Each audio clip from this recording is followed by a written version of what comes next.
Waalaikumsalam warahmatullahi wabarakatuh. Selamat pagi, bersama saya Studi Pelayanan Bisnis, Ibu Alif Kusuma Hindro, SNM, kemudian selamat pagi kepada rekan-rekan kelas 64,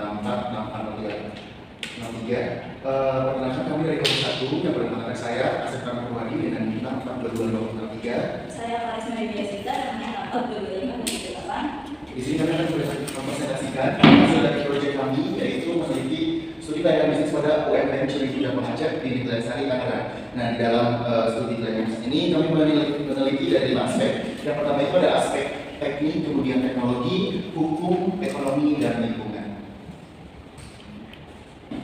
Oke, ini adalah latar belakangnya. Jadi pada saat ini Indonesia UMKM sebagai pilar utama ekonomi nasional berkontribusi 60,6% terhadap PDB dan menyerap 97% dalam kerja. Nah, di sini UMKM Cilincing Aceh itu termasuk dari salah satu kontribusi dari 60% ini. Didirikan tahun 2023 di Tangerang, menawarkan inovasi Cireng dengan sambal rujak khas Sunda. Kemudian studi pelayanan sebagai instrumen penting untuk mitigasi risiko dan perencanaan jangka panjang dalam menghadapi era digital. Kemudian untuk tujuan studi pelayanan bisnis ini yaitu menganalisis layanan usaha dari 5 aspek utama. Ada teknik, teknologi, hukum, ekonomi, lingkungan, kemudian memberikan rekomendasi strategis untuk pengembangan bisnis yang berkelanjutan. Ini adalah bisnis profile dari Cilincing Aceh. Nama usahanya Cilincing Aceh, bidang usaha kuliner, alamatnya di Denpasar, Tangerang, Indonesia, kemudian ada kontaknya, tahun berdiri, kemudian ada Instagram di Cilincing Aceh. Nah, hasil dari studi pelayanan bisnis kami dalam aspek teknik, lokasi berada di area perumahan, mendukung penjualan langsung dan layanan pesan antar. Untuk kapasitas produksi harian direncanakan sampai 1.500 unit. Untuk peralatan investasi ada kompor, kemudian ada gas LPG 3 kilo, karena ini masih berkait kecil, kemudian ada komponennya, spatula, dan mesin vakum. Kesimpulan aspek teknik kami nilai layak. Kemudian dalam aspek ekonomi, total penjualan per bulan itu bisa mencapai 1.500 unit atau 1.500 pack. Ini masih proyeksi karena tidak fluktuatif, karena tidak sebulan itu bisa menjual 1.500 dengan total itu kurang lebih sampai 30-an juta. Kemudian total biaya tetap itu ada di 5 juta. Kemudian ada analisis break-even point itu di kurang lebih 213 unit untuk biaya PPN di 5 juta itu untuk salah satunya adalah menggaji 3 orang yang di lapangannya. Nah, untuk kontribusi ekonomi dalam tadi yang dalam PDB terkait dengan kontribusi UMKM itu menciptakan 3 lapangan pekerjaan, kemudian membantu mengurangi pengangguran. Kemudian kesimpulan aspek ekonomi sangat layak karena APBD yang sangat rendah menunjukkan profitabilitas tinggi dan risiko finansial minimal. Jadi kalau rekan-rekan semua mungkin bahagia kalau dalam bisnis makanan kita itu untuk profitnya itu bisa 2 kali lipat atau 1 kali lipat dari modal. Jadi salah satu saran juga pada rekan-rekan kalau yang punya bakat untuk menciptakan suatu makanan boleh dijual gitu ya. Karena dalam teknologi sekarang itu semakin gampang kita menjual apapun ini yang diisi.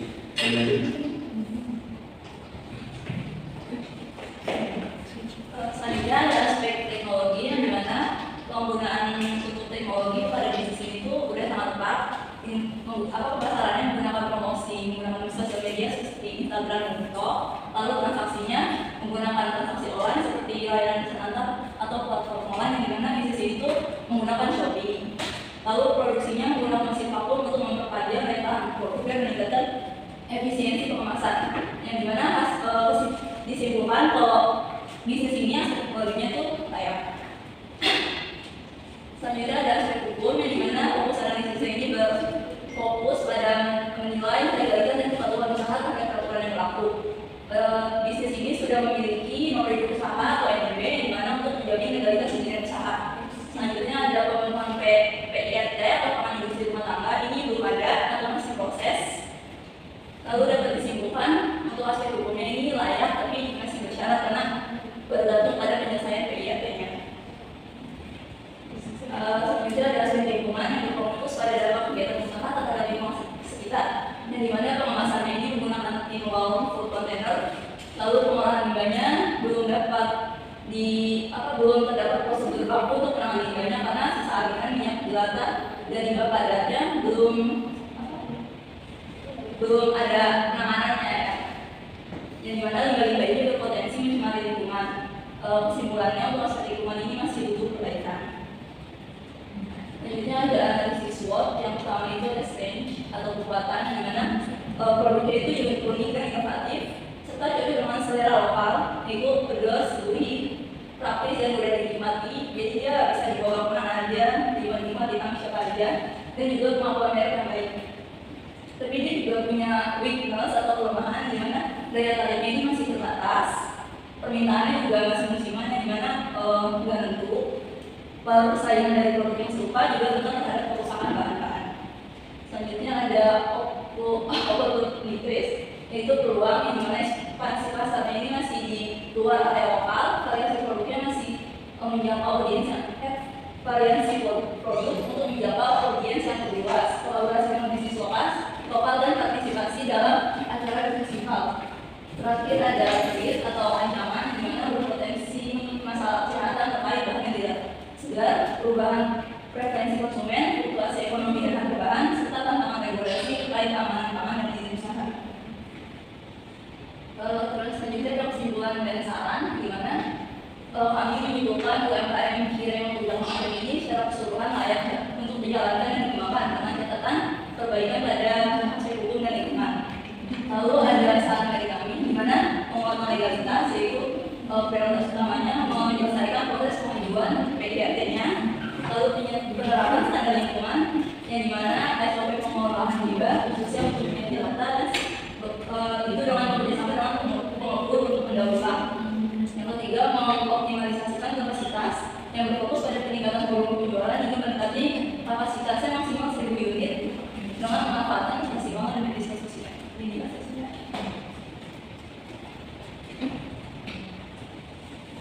Ini berikut ada lampirannya, di mana ini ada FB-nya, lalu ini ada saat event, penjualan saat event.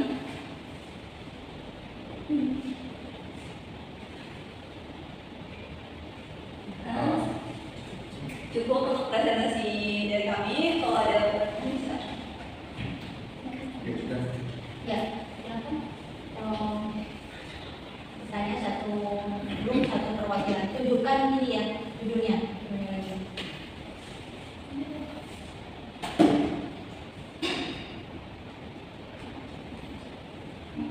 Bagaimana? Sudah ada ide untuk bertanya?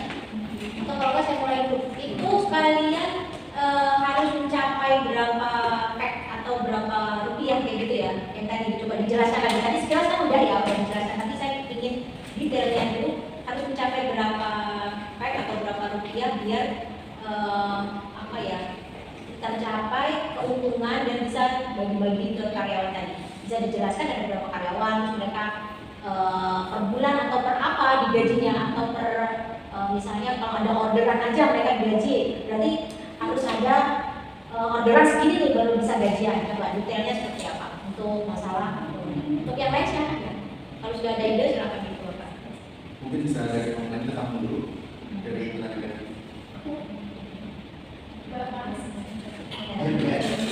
Oke, setelah yang ini dari yang kedua ada bertanya terkait aspek ekonomi. Nah ini kan makanan ya, berarti bagaimana cara usaha ini menghadapi fluktuatif harga bahan baku strategi apa yang digunakan? Ya,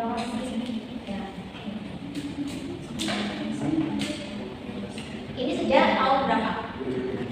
2023. Nah, dia kan apa harga tepung tapioka itu biasanya naik ya. Kalau saya beli kan eceran, kira-kira di yang tepung tapioka yang warna merah itu loh, itu harganya kisaran 5.000. Sekarang naik jadi 9.000 ya. Kalau misalnya 8.000 yang tapioka yang merah gitu ya.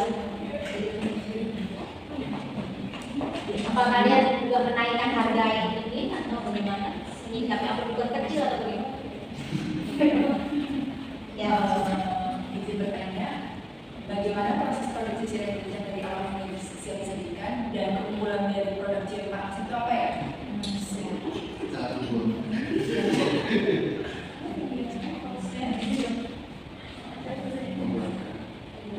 pernah nggak mau videokan produksi? Pada saat produksi ada nggak? Nggak ada ya? Nggak ada ya? Yang dulu kita mereka tuh nggak seperti video ini kan? Atau hilang ya? Device-nya beda kan ya? Iya, Ya sebaiknya nggak ganti HP atau apa? Iya iya. Ya itu. Mungkin one question satu ini sama yang ini ya? Adila ya? Siapa? Nah, dari semua kelemahan bisnis yang tadi, kelemahan mana sih yang paling berpengaruh untuk bisnis ini dan gimana cara mengatasinya?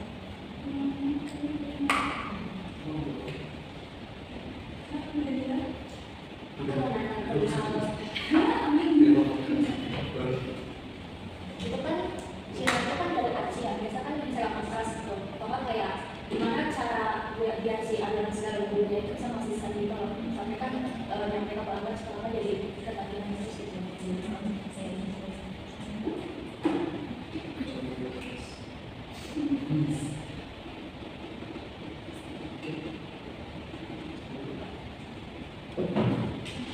Kadang-kadang pertanyaannya kalau tidak ada yang kami ikut diskusi. Ya, itu kan udah pelaminan semua.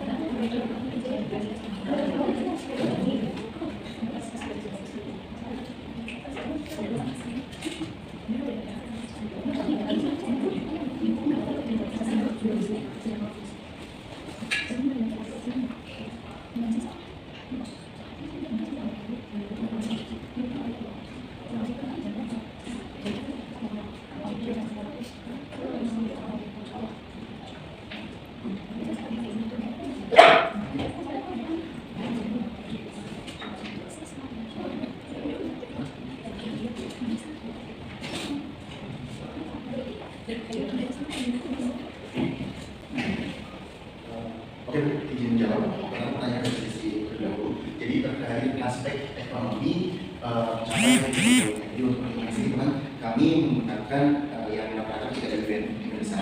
Jadi untuk BRBN-nya dari 5 juta, kurang lebih 5 juta itu termasuk dari pembayaran jasa membuat dia ada 3 orang di sini.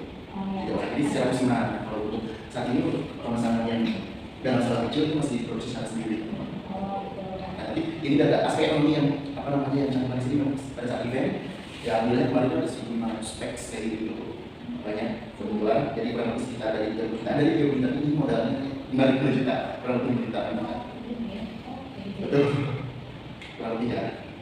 Jadi pada saat event ya. Betul. Kemudian tadi ada baru. Ya. Kemudian saya menjawab dari para kandidat terkait bagaimana strategi fluktuasi harga untuk bertahan ya terhadap harga bahan baku. Jawabannya adalah yang pertama kita harus lock in price dengan penjualan biasanya. Jadi kita ada kesepakatan berarti 6 bulan jalan bahan baku dari Cian itu dengan kan 1 tahun 2 tahun 6 bulan ini bisa fluktuatif ya. Nah jadi tetapkan kita akan beli di awal beli kayak aku beli 1.000 satu bal, tapi nanti gue ngambilnya bertahap seperti itu. Tapi kita beli di saat harga pada saat itu. Nah biasanya ada beberapa dari yang masuk itu setuju dengan hal itu. Seperti itu kan. Waktu menjawab. Sudah cukup. Terima kasih. Saya menjawab dari Sandra itu bagaimana proses pembuatannya juga keunggulan dari produknya. Pembuatannya itu kita masih CPC masih manual atau dibuat oleh pekerja menggunakan mesin atau teknologi apapun itu. Lalu keunggulannya ini di analisis juga ada, yaitu unik dan inovatif, juga cocok dengan selera lokal yang mana kan Indonesia ini suka tipe-tipe orang yang sukanya gurih, pedas, manis. Nah, sendiri macam ini udah masuk dalam selera lokal.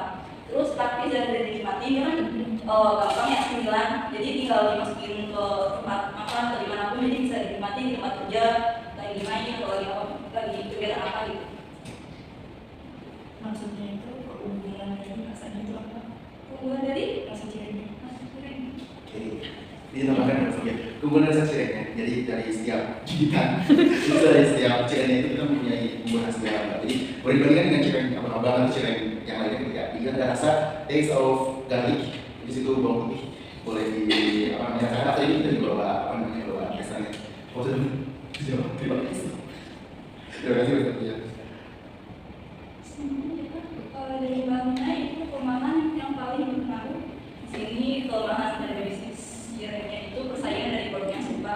Karena sekarang banyak cireng itu dapat di tempat di mana ada online di mana harganya itu bisa lebih murah dibanding produk ini, produknya si Mahaja.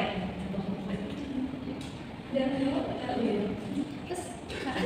Terus, terus yang jadi uniknya kenapa kita harus beli ini apa? Karena tadi dia kan rasanya berbeda ya, mungkin Ya tadi nyambung pertanyaannya Sandra juga ya, apa sih keunggulannya itu juga beda-beda tipis dengan yang lain itu apa itu tadi mungkin apa garing, tapi apalagi gitu ya perlu dikuatkan lagi pertanyaannya apa nih? Kalau dia yang Best. dia yang pada umumnya kan dia bibinya tipis banget ya. Kadang kayak kalau dia standar kayak tipis banget, nggak yang tebal banget, jadi nggak keras itu. Dan kiranya ini ada sambal ucapnya, yang gimana dia asam. Udah funny. Oke, ini pertama dulu ya. Terkait keunggulannya dari sisi sausnya, dari sisi sambalnya kita juga memasukkan ada ebi, jadi tidak flat seperti itu. Jadi kalau Mbak Vina sering makan tempe asli dari Palembang, itu ada di dalam cukoknya itu ada taste of ebi. Di situ juga ada satu keunggulan dari sisi kami. Terima kasih. Atau mungkin kalau dari segi packaging, kalau tempe yang lain itu tempe sorry apa? Kira itu pakai vakum gitu loh, mungkin lebih murah ya. Mungkin agak lebih margin gitu ya dari yang lain. Dari yang misalnya vakum gitu. Atau bisa Itu juga juga. ada versi vakum. Oh, ada juga ya. Ya itu di ekonomis ya. Enggak juga. Oh, di ekonomis ya. Itu, Oh, ya. itu. Cuma kalau apa namanya untuk siapa namanya di vakum kita invest di awal. Oh, Itu iya. lebih mahal kan kepalanya. Oh gitu. Dari awal ya itu vakum kalau itu cuma ini aja ya beli di timur. Jadi boleh aja terus harus sekali. Tapi kalau di untung lebih murah. Ini daripada Saya baru tahu kalau ini aku pikir lebih murah yang plastik itu karena ya udah plastik gitu. Iya kan? Maafnya. Oke. terus jawab pertanyaan dari Mbak Anila. Bagaimana caranya biar nggak keras? Biar nggak keras? Konsisten ya. Oh, konsistensi. Biasanya kan memang kalau dari awal sebelum kerja saya owner sendiri yang bikin, jadi sebenarnya udah punya takaran masing-masing. Tapi kalau udah ada pertanyaan kita share berapa yang harus dimasukkan contoh dari posisi kaki yang berapa dan dikasih di mana gitu kan. Nah untuk bagaimana caranya biar karena memang untuk cewek masuk ini alhamdulillah mau dipertahankan berapa lama pun itu dia keluar doang yang pasti kerjaan itu juicy maksudnya pasti kan. Bertahan berapa lama kalau proses mungkin? Oh kalau proses 2 minggu sampai 1 bulan di freezer bertahan. Freezer, ya. Bisa, tapi kalau suhu ruang 5 sampai seminggu bertahan. Ya. Kemudian kalau kita dia, karena kita juga jualan di dalam versi frozen, jadi kita juga pernah ada keluhan masuk dari sisi pelanggan itu cari masuk keras. Terima kasih. Terima kasih Bu. Ya, oke. Kalau mungkin kalau racikannya rahasia ya berapa takaran. Ini cuma aci doang apa sama terigu? Rahasia Bu. Jadi semua masuk ibu.